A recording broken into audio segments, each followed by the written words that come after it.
Hey, good morning, everybody. We are week two with Johanna still out of the office. So I am kind of left to my own devices trying to figure out how we're going to approach the marketplace this week. Last week, we tried to take a little bit of a different look. We spent a lot of time talking about what's wrong with the world of markets. We tried to look at what's positive, what's right, what's getting better. I can continue that trend a little bit as I record this morning. The India tender, RCF, is handling the purchase tender. They're looking for 1.7 million tons of urea. And from the looks of it, offers to come in a little bit more aggressive than what the market's been planning for. As of this morning, we've got some global as well as some NOLA values that have dipped down from recent days settlements, recent day trade. So we still got to wait and see. RCF is not exactly fast on getting the information out there. IPO, when they do it, they typically get their information out same morning. RCF and NFL, they tend to take a little bit longer. There's nothing right. There's nothing wrong about that. That's just their approach. So as of right now, we're still watching. We're still waiting. We still need to see what actually plays out. This is just going to be the first step of many steps of this tender. Ultimately, we got to wait for the awards total to see how good or bad did they do on this purchase. But otherwise, market's been very, very quiet out in the fertilizer markets. It's typical.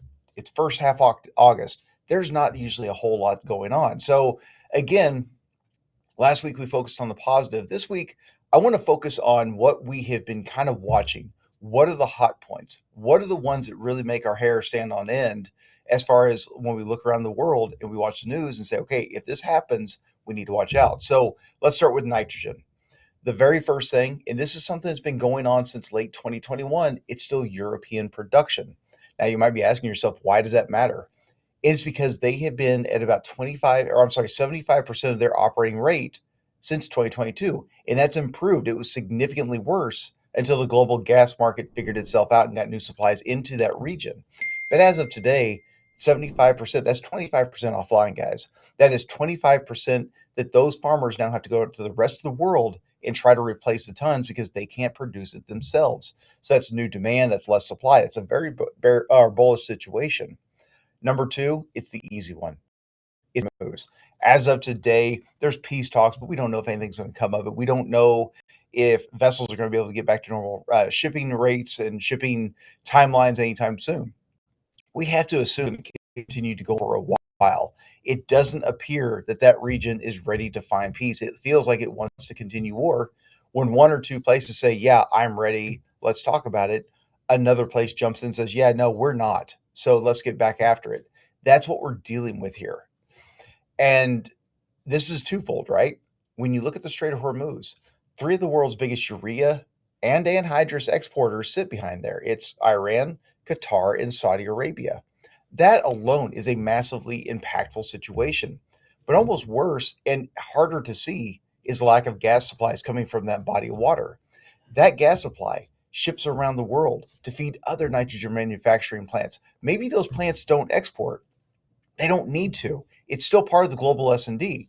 And so if these plants are struggling to get gas, or if they have to get it from a secondary or a third channel, that means that cost of production is higher. That raises a chance they might have to shut down their production. Again, this is a very bullish situation. And then we got to jump up to the Russia-Ukraine war. And I know this thing has been going on for years and years. And you're like, okay, why does it matter? It matters to me because of what Ukraine has been doing to escalate the situation. And when I look and say, talk about them escalating the situation, it's their drone technology. You notice it here in recent weeks, they've been starting to go after the shadow fleet, the vessel fleet of Russia's, and they're attacking a lot of different ships all at the same time out at sea. We've also seen them attacking export facilities, mostly grain. But think about this. Back in 2021, 22, prices skyrocketed. Now, it had grain help, don't get me wrong, but the world of fertilizer price jumped up significantly because it thought it was losing Russian exports. Now you've that all ended up not being true. In fact, a lot of the products they export, they're actually doing more today than they did back then. This is a very real thing, guys. If we all of a sudden see a situation where we wake up in the morning and vessels have refused to start or stop, or I'm sorry, if vessels have refused to go to Russian ports for fear of being attacked, that's going to hurt. That's going to lessen their export ability. If the Ukrainians start to go after the ports that actually handle fertilizer, again, this is a major, major thing. When you look at it, they are a huge exporter of all three. They are a big urea exporter, they're a big UAN exporter, they are a big anhydrous exporter. So that war I know it's old. I know it gets tiring watching the thing, but it still needs to be watched because it can have major ramifications on the world. And the third is China, or I'm sorry, the fourth is China. Now, fortunately, this is where the good news kicks in. China normally exports about 5 to 5.5 million tons. They've only done about 500,000 tons through June of the calendar year. It does look like, given the government allowances, they are going to go ahead and they're going to hit their 5 million mark for this year. Much like last year, they drug their feet January through June, and then they went into overdrive July through December. July through December last year, they hit 5 million tons. We think they're going to do the same thing this year. That's a win. That's more supply. That's more competition. That's what the world needs. So that's what we're watching really on the nitrogen side, right? It's Europe, it's the Middle East, it's Russia, and it's China. Now you jump into the phosphate and it gets a lot more complicated because, as we tell you all the time, the world of phosphate is largely controlled by five countries, and that is China, Saudi Arabia, Russia, Morocco, and the US. Number one is China. Back in 2021, they exported 10 million ton of DAP and MAP. This year, so far, nothing. Absolutely hardly anything. I mean, maybe a couple of vessels worth. I don't think it's actually a couple of vessels that have left the country. I think it's just the totals have come up to a couple of vessels. That is nothing, guys. A country that exported 10 million ton has largely done nothing. And there is absolutely zero on the horizon. It tells us they're coming back at all for 2026. I would love to be wrong, and I very well may end up being wrong on this. But if China does not return to the phosphate market, guys, that is a huge hit to global supplies. That's strike one. The Strait of Hormuz is a thing. Now, on the surface, it's Saudi Arabia, right? They're struggling to get tons through the Strait of Hormuz. They're struggling to get stuff out through the Red Sea because of Houthi rebel attacks or threats of attack. That's your third largest exporter. And they're really hemmed in. In recent quarterly earnings calls, they basically had to revise their production because they can't get their tons out to the world and production problems. But the bigger problem in our book, and this is something that hits every manufacturer around the world, is sulfur. Sulfur, about half of the world's tradable sulfur supply comes from the Strait of Hormuz. And that is huge, guys. When it comes to phosphate production, DAP MAP, there are two major inputs: anhydrous, which we just talked about, it's in a bad way, and sulfur. And it's not just the Strait. Russia has also banned the export of their sulfur. They're another 17%. So right now, the world of sulfur, two-thirds of that tradable supply is missing. This is impacting every manufacturer around the world, guys. It is a US problem. It is a China problem. It is a Saudi Arabia problem. It's a Morocco problem. Guys, Russia is even having to sit there and do the restrictions in order to make sure they've got enough for their own people. I understand when we look at the phosphate price, it is incredibly high priced. It makes absolutely zero price versus grains. When I look at the NOLA DAP versus corn price ratio this week, when I updated it, it was the third highest ever for that period of time. The week before was the second highest ever.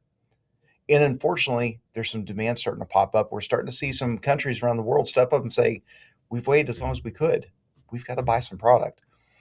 A world that is already so high priced and it's been holding very steady with no demand to really speak of, supplies as bad as they are, what do you think is going to happen to price when those buyers truly step in and the market starts to get excited about the opportunity to make some sales?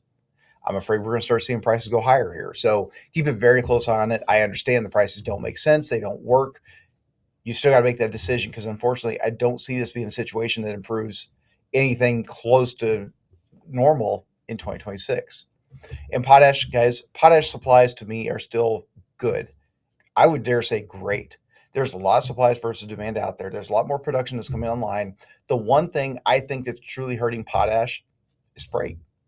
You go to fill up your car, your truck, your semi. It doesn't matter what mode of transportation. You know that cost to move that or fill that tank is substantially more than what it used to be because of the war in the Middle East. That's no different from moving fertilizers, potash, nitrogen, phosphate. It costs more to move a rail car. It costs more to move a barge. It costs more to move a vessel. It costs more to move a truck. And I think it's what's really helping to hold up that potash price. The manufacturers of potash, I'm not going to sit there and say, oh my gosh, they're doing so poorly, they're losing money. That is not the case. However, they're not making as much as what we're seeing like North American nitrogen manufacturers. They are going to try and pass some of that freight cost along. They can't eat the entire thing. So I think that's playing a major part. Now, let's face it, let's be truthful. If that freight cost starts to come off, the price probably is not coming off, especially it's August, guys. In 3 months, we are going absolutely crazy fall application. They just have to wait a little bit longer. But then all of a sudden we start looking forward. But to me, potash is still a product. It's well supplied. It is it's kind of in place. It should be ready to go. It is the safe fertilizer if there is such a thing today. So, like I said, I just wanted to go through the hot topics. What are the big points we're watching? Like I said, nitrogen, it's a lot of them. It's Europe, it's Russia, it's the Middle East, it's China. With phosphate, it really comes down to China and the Middle East. And potash is freight cost and demand this fall. We'll see how that plays out.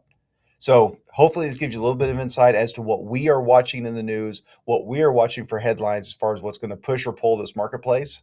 Hopefully it gives you a little bit of insight on what to watch on yours. If there's anything we can do, please reach out. Otherwise, guys, best of luck this week. Appreciate it.